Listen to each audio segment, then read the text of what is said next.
What maintenance should I do on my car? Welcome to Mercie J, where compassion and craftsmanship come together. I'm Rick Smith. Now, first of all, in terms of how often you should do these maintenance items, I recommend you do a lot of research. There's going to be a lot of confusion out there. There's going to be a lot of different opinions. So be careful on just taking one thing and going with that, because some intervals are going to maybe be too often and cost you too much, but other intervals may be too long and not actually take care of your car. So some of the decision making on that too is, how long am I going to keep the car? But as far as what you should maintain, so the first thing I always tell people on the list is fluids. So you need to regularly change your oil. One of the most expensive things to not maintain because of the damage it'll do is your coolant or radiator fluid, whatever you want to call it, antifreeze. But servicing that regularly saves a lot of my clients a lot of money. Ignoring it costs them a lot. And then the third major fluid that we typically focus on would be the transmission. So next on our list would be filters. So when you're changing that oil, you should change the oil filter. We also have a cabin air filter, and that's going to protect some of your air conditioning system and heating system components. It's also going to give you fresh air to breathe.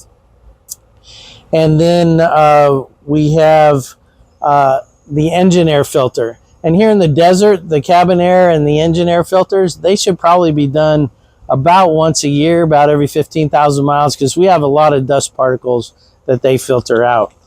Next on my list would be cleaning.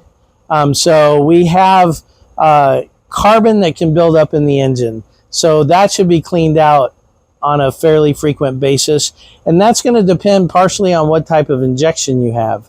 So a direct injected car, the more often you do that, the better that's going to help your fuel economy, and the more it's going to help prevent that carbon from building up dramatically. On port injected vehicles, it doesn't have to be done as often, so a little bit of research on what you have and how you need to do it.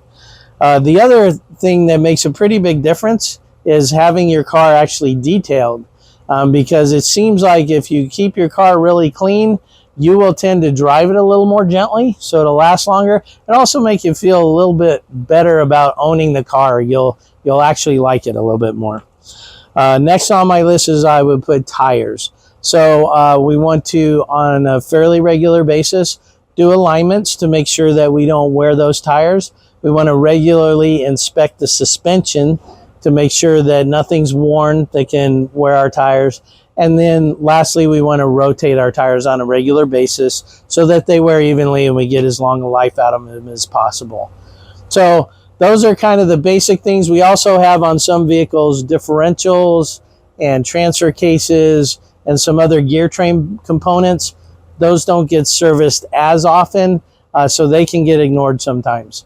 So you have to look at your individual vehicle, but I hope this has kind of been helpful to you to understand some of the things to maintain on your car. Thanks for watching. Until next time, safe travels and blessings to you.